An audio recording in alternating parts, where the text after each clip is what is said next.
Voy dándole los buenos días a todos los que veo aquí. Mm, A ver, acá estamos.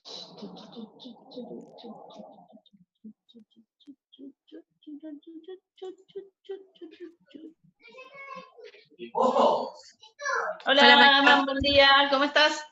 ¿bien y vos? ¿Bien? Qué ¿Listo linda para diapo, empezar la clase? ¿Eh? qué linda Ah, diapo, la diapo. Ah, qué sí. bonita. Para que no se olviden, estoy poniendo la última diapo de la clase anterior, es la primera diapo de la siguiente. Así existe cierta continuidad temporal en toda esta distancia. Me demoré al entrar porque estaba viendo que acaba de llegar la resolución que regula el tema de los parciales no presenciales. Así que, bueno, buen día a todos los chicos que se están sumando. Bueno, está habiendo novedades, ¿no es cierto?, en todo lo que es el régimen de cursadas, con esta confirmación de que no vamos a volver a las aulas el 1 de junio. Entonces, por el lado de la cátedra, estamos reorganizando todos los contenidos que pueden pasar al régimen virtual y diagramando también todos los trabajos prácticos en esta forma. Así que estamos trabajando a toda máquina, haciendo los trabajos prácticos nuevos para que tengan cada tema con su trabajo práctico de distancia. Y además estamos viendo cuáles van a ser las actividades que quedan para el momento presencial, cuando este momento presencial ocurra, porque queremos hacer prácticos, aunque sea un gran práctico de laboratorio y un gran práctico de campo, para que ustedes tengan ese aprendizaje que es sumamente importante en ecología acuática. Así que no vamos a hablar hoy de esas novedades porque las estamos trabajando y estamos esperando que las autoridades formalicen todas las condiciones para terminar las materias del primer cuatrimestre. Así que estén atentos a la página del SED o a lo que les podemos ir afirmando en las clases que vienen. Por ahora seguimos con nuestras clases, que vienen perfectamente bien en el calendario. La clase de hoy es una clase extensa en contenidos, está dividida en 3 partes. Primero vamos a hablar de zooplancton, luego de zoobentos y finalmente de peces. Voy a hacer uso implícito y explícito de todo lo que ustedes han aprendido en zoología. Esta es la gran clase por la cual zoología es correlativa de ecología acuática.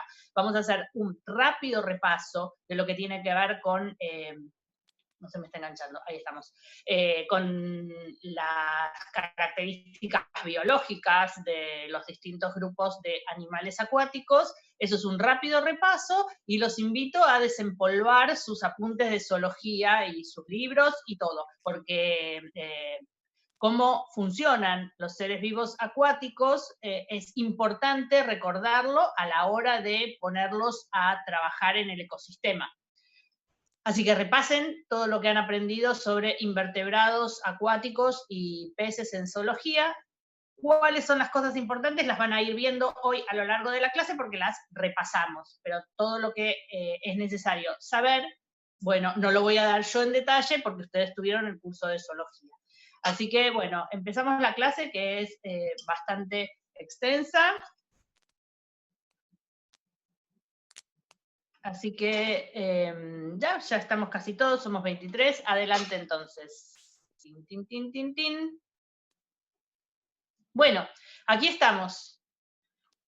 Aunque esté pequeño en sus pantallitas, seguramente que van a reconocer esta tabla. ¿No es así? ¿Qué es lo que tenemos aquí? Acantocéfalos, artrópodos, equinodermata, molusca, platelmintos, rotífero. ¿Qué es esto que tenemos acá? ¿Alguien se acuerda? Son los filos del reino animal. Si bien sabemos que toda la sistemática está siendo revisada, acá tenemos la gran diversidad del reino animal, la maravilla de la radiación adaptativa de los animales. Bueno, de todos estos casi 40 filos que tiene el reino animal, vean ustedes, solamente 2 tienen una rama que ha evolucionado hacia animales puramente terrestres. Todos los demás 38 de esos 40 son exclusivamente acuáticos. Y, volviendo a los 40, los que están ahora pasados al rosa son exclusivamente marinos. Todos los demás tienen representantes en los ambientes acuáticos continentales. Así que vean desde lo evolutivo la enorme variedad que encontramos en la fauna de los ríos, los lagos, las lagunas y los arroyos. Es enorme. Y en ecología no vamos a hacer un detalle de todos esos grupos, sino que vamos a ver cómo trabajan en el ecosistema, en los distintos ecosistemas acuáticos.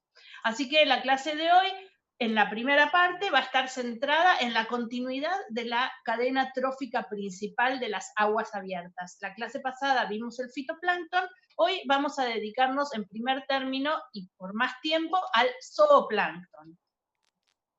Y así es como se ve una muestra de zooplancton puesta en un frasco.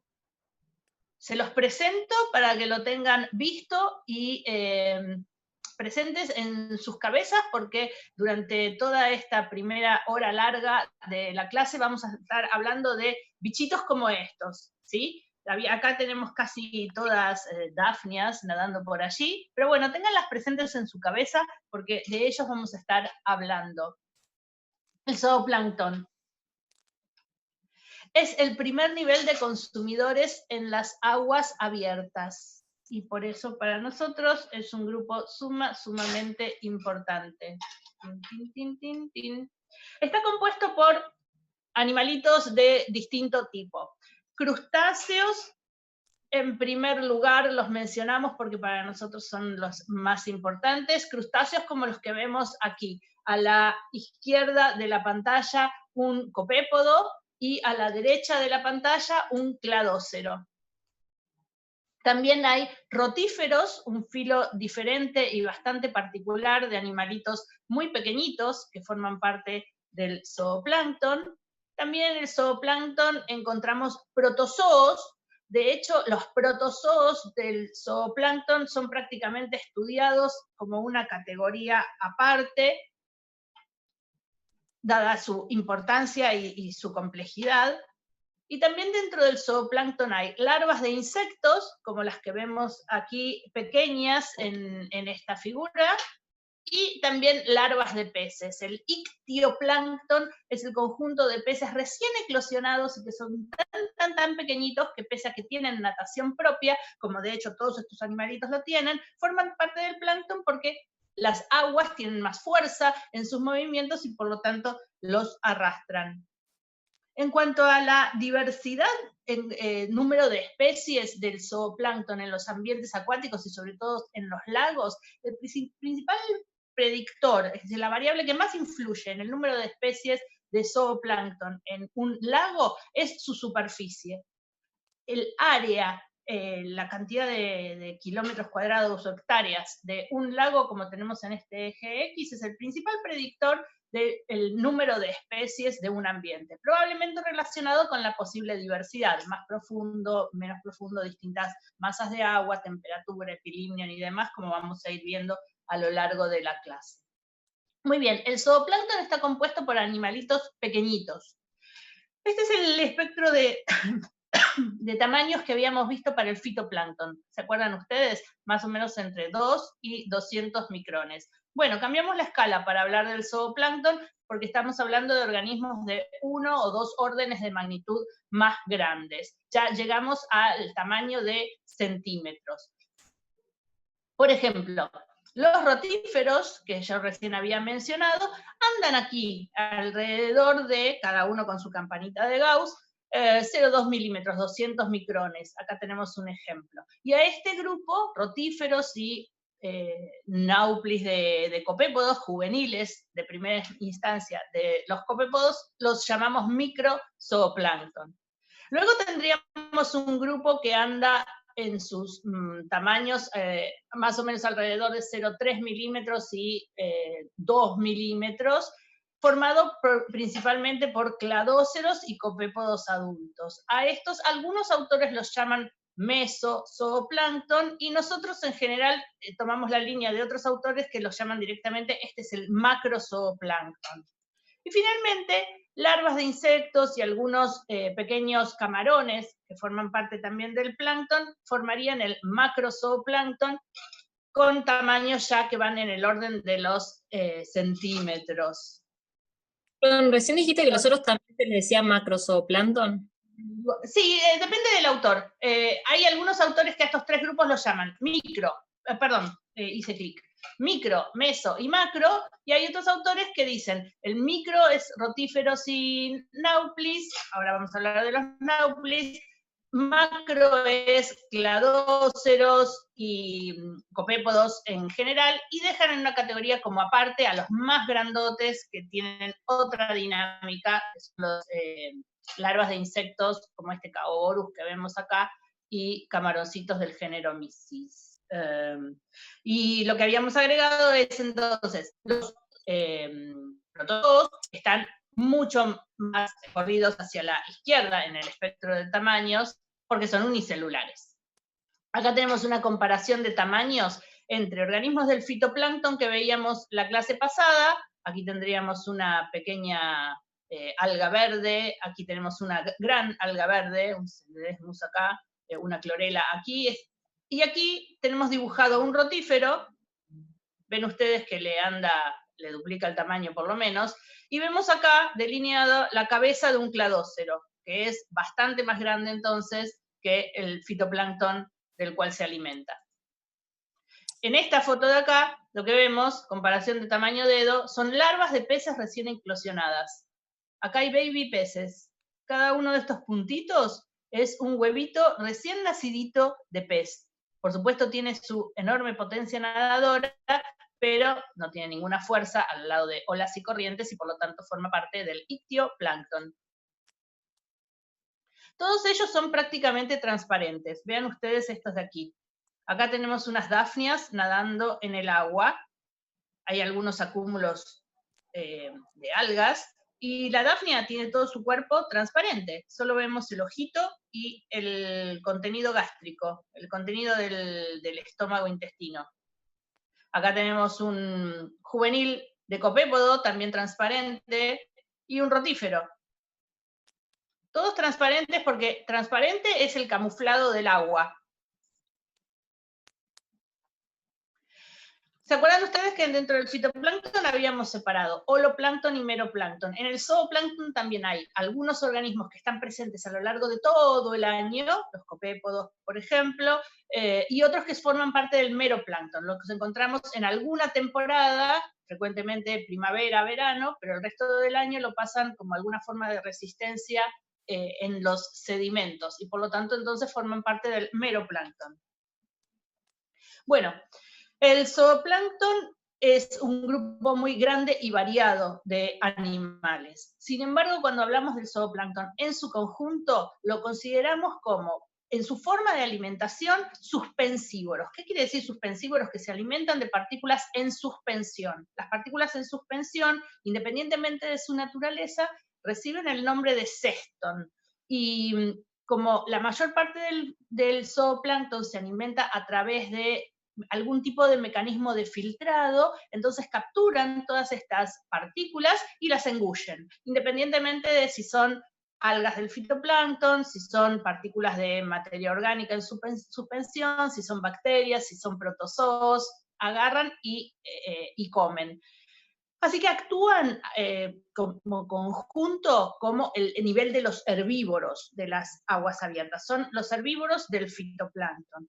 Pero entre ellos, ya decimos, hay variedad. Algunos ingieren más algas, algunos ingieren más detritos y también ingieren lo que hay presente en el agua. Así que cestón. Las partículas en suspensión se llaman cestón. Y entonces depende de la temporada, si hay más detritos en suspensión, estarán alimentando más de esos componentes, y si no de algas cuando hay la explosión de algas en la primavera, y así sucesivamente. Además, dentro de cada uno de estos grupos, algunos son predadores, pequeños invertebrados, predadores de otros pequeños invertebrados. Lo importante para nosotros, mirada ecológica, es que son el eslabón intermedio entre los productores y los grandes consumidores que son los peces. El zooplancton pastorea sobre el fitoplancton, toma los recursos que se elaboraron en la fotosíntesis y, por supuesto, hace su vida en zooplancton, pero además lo transfiere a nivel trófico, que es el de los peces. Y otra participación importante en el funcionamiento del ecosistema es el reciclado de nutrientes, del cual hablaremos un poquito más adelante cuando vamos a comentar sobre su ciclo, pero fundamentalmente el hecho de que están presentes a lo largo de todo el verano y excretan y eliminan desechos en el epilimnion, contribuye al sostenimiento del crecimiento de las poblaciones del fitoplancton cuando se establece la estratificación térmica. Sobre cuestiones que tienen que ver con el muestreo del zooplancton, vamos a hablar mucho más en la clase práctica, en donde ustedes van a tener algunas cuestiones que tienen que ver con técnicas de muestreo, y vamos a dar curso al aprendizaje del tratamiento de los resultados de un muestreo, y además pasó el aviso que en algún momento volveremos a dar nuestro taller del zooplancton, en donde hablamos largo y tendido sobre muestreo del zooplancton. Aquí solamente algunas grandes consideraciones generales que tienen que ver con la heterogeneidad de la distribución. El zooplancton se distribuye en general formando nubes, que tiene que ver con la dinámica poblacional de crecimiento, así como vemos aquí. Entonces, a la hora de realizar un muestreo en un cuerpo de agua, es necesario tomar cierta representatividad de la variabilidad espacial que podemos encontrar.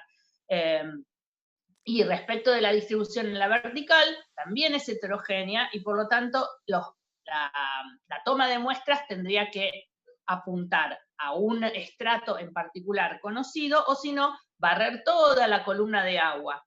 Y además hay que tener en cuenta que los organismos del zooplancton saben escapar, aprendieron evolutivamente a escapar de sus predadores, así que la red de plancton es una señal de peligro de la cual pueden huir. Bueno, hechas estas consideraciones, entonces, como ya les digo, vamos a hablar más de ellas en el práctico, o tenemos un curso específico sobre estudio del zooplancton. Algún repaso entonces sobre la zoología de los principales grupos del zooplancton, y voy a dedicarme entonces a los que resultan más importantes en las tramas tróficas de los ambientes acuáticos continentales. Empiezo por los cladóceros. ¿Se acuerdan ustedes de los cladóceros? ¿Los pueden reconocer? Es importante que sepan hacerlo. Así que aquí tenemos un representante del grupo de los cladóceros, tal como lo podemos observar bajo la lupa después de haber sido tomado en una muestra y fijado con formalina. Los cladóceros son animales, son artrópodos porque tienen patas articuladas, son crustáceos porque están cubiertos por una caparazón, y dentro de los crustáceos forman parte de una clase, orden, y son un suborden de entonces los crustáceos, con más o menos unas 400 especies, fundamentalmente en ambientes acuáticos continentales, donde tienden a dominar el plancton. Aquí lo vemos en su 3D. Esta es una fotografía de barrido electrónico, en donde vemos que eso que veíamos así como una estampilla puesta de costado, aquí lo vemos ya más como animalito, ¿no es cierto? Su cabeza, su cuerpo, en donde destacan, y ahora lo vamos a ver con más detalle, sus antenas. Vean esto que parece como brazos que le salen de las orejas, son antenas.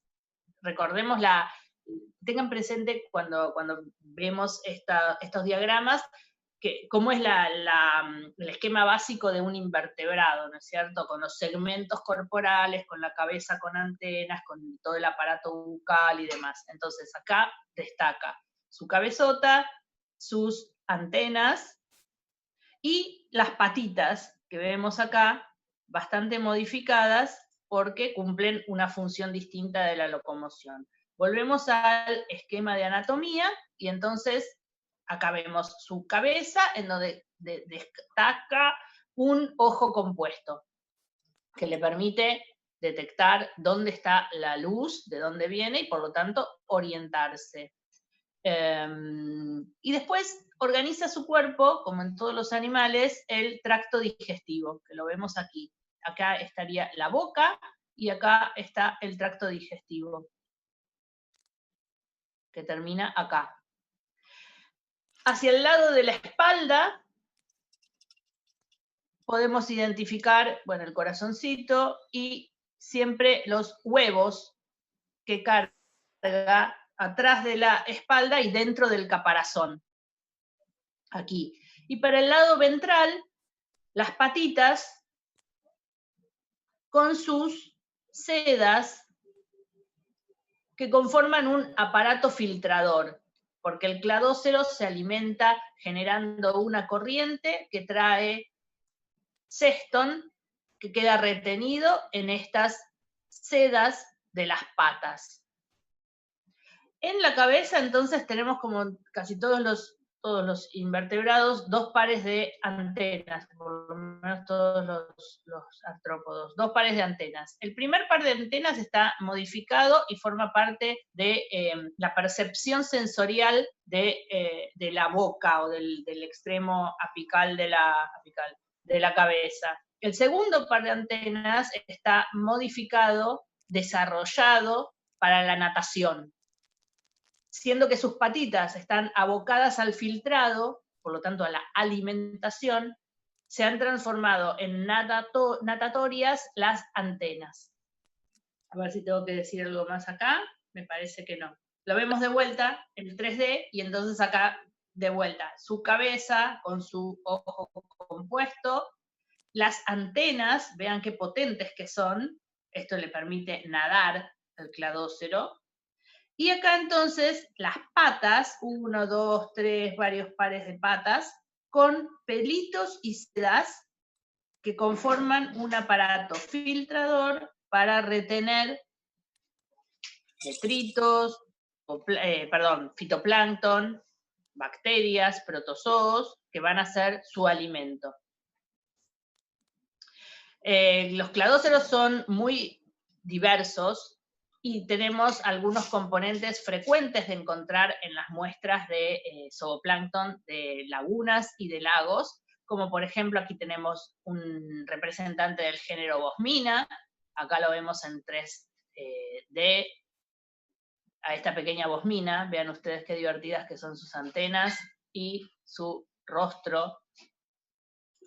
Como decía, y contesto una pregunta que vemos acá, mientras vemos una diafanosoma con sus grandes brazos nadadores, las primeras antenas se transforman en parte del rostro, de la trompa, de la cabeza, y tienen funciones sensoriales. Acá vemos el primer par de antenas de Moina, bastante destacado, ¿ven? Primer par de antenas, y segundo par de antenas desarrollado para la natación.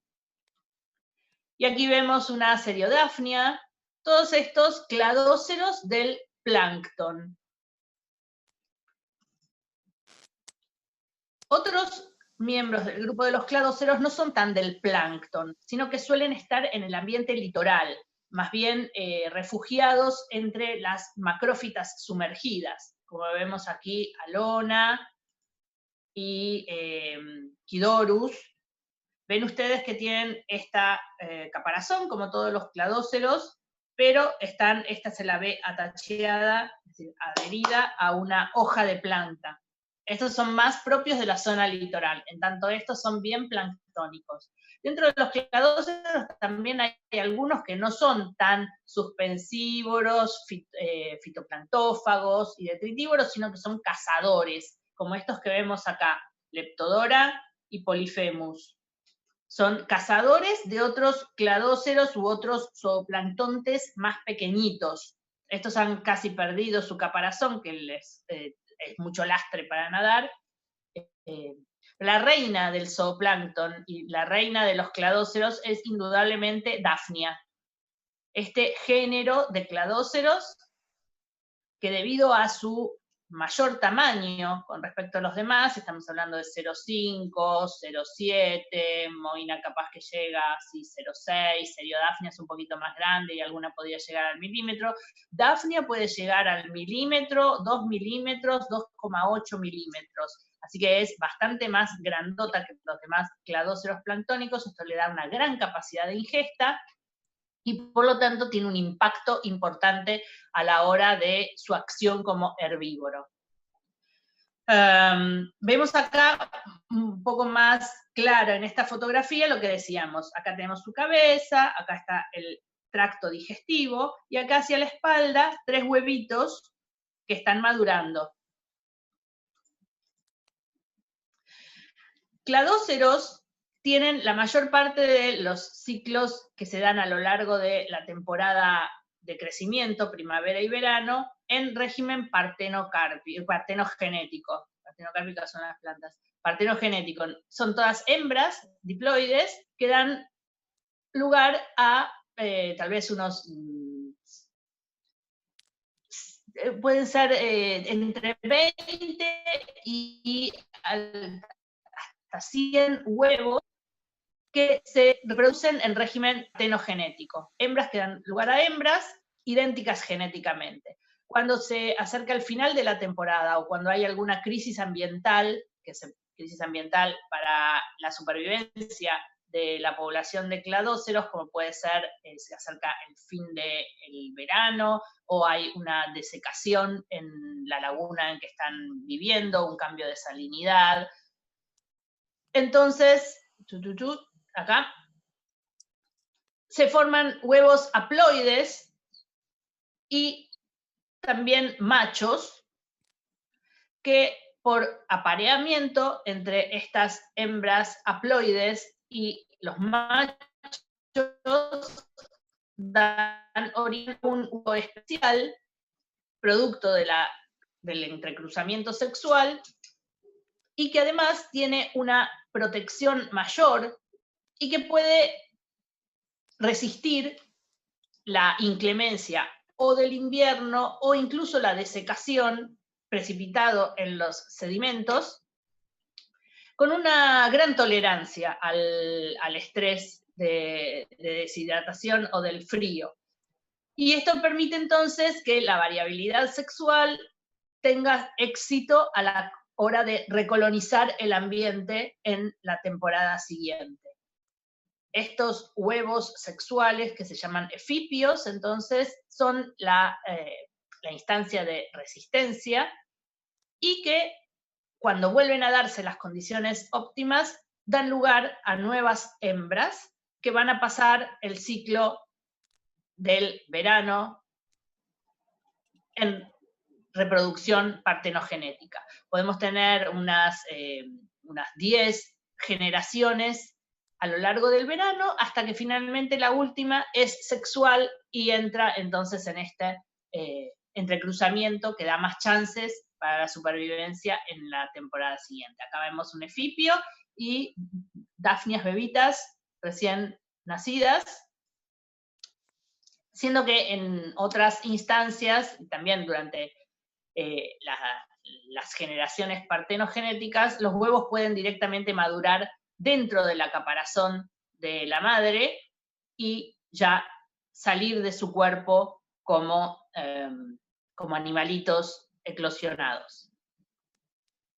Dejamos a los cladóceros, pasamos a los copépodos, una subclase dentro de los crustáceos. También animal, artrópodo, crustáceo, subclase copépodo. Son más o menos 12.000 especies, mucho más abundantes en los mares, en los lagos oligotróficos o en los lagos distróficos, donde los cladóceros no encuentran las condiciones tan favorables, y aquí entonces dominan los copépodos. Los copépodos, en su anatomía, tenemos una parte de cefalotórax y distintas, y luego el abdomen. En los segmentos torácicos hay en cada uno de ellos un par de patas, Acá las patas sirven para la natación y es a través de los pelitos de las antenas que toma las partículas que va encontrando en su régimen de filtrado. La anatomía, entonces, es, de simetría axial, bilateral. Tenemos la cabeza, como decíamos antes, también con su ojo, sus dos pares de antenas, las patitas, y el cuerpo termina en dos prolongaciones o furcas que tienen valor de identificación sistemática. Antes de que se corte esto, voy a ver las preguntas que puede haber. A ver, rápidamente. Tin, tin, tin, tin, tin. Sofía, no sé qué. Ok. Bien, vuelvo a los copépodos. Los copépodos principales en las aguas continentales son el grupo de los calanoideos, como vemos aquí, y ciclopoideos, como vemos acá. Van a verlos con mayor detalle en su trabajo práctico, sobre todo cómo diferenciar unos de otros.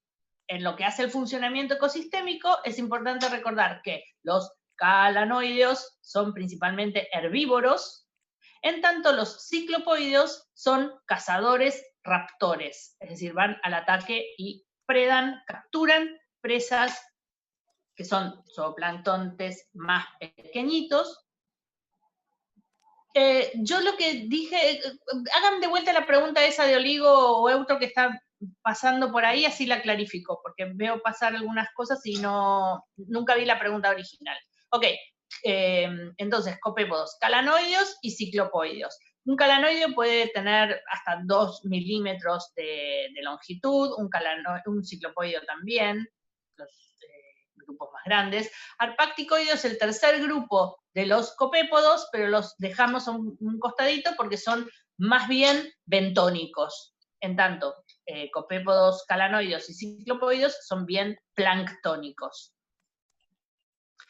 Estos animalitos tienen un ciclo de reproducción que es fundamentalmente por encuentro sexual, no tienen el régimen partenogenético de cladóceros y que vamos a ver también en rotíferos, tienen machos y hembras que realizan fertilización y tienen una serie de mudas que tiene sus primeras 5 etapas como pequeño juvenil, naupli, este que vemos aquí, que parece como un mini ácaro, este de acá, naupli, 5 estadios, hasta que luego se transforma en copepodito, este juvenil de adulto que vemos acá, otros 5 estadios.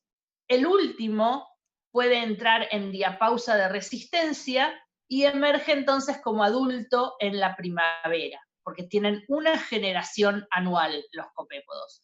Más o menos 5 o 6 instancias de naupli, 5 de copepodito y luego el adulto.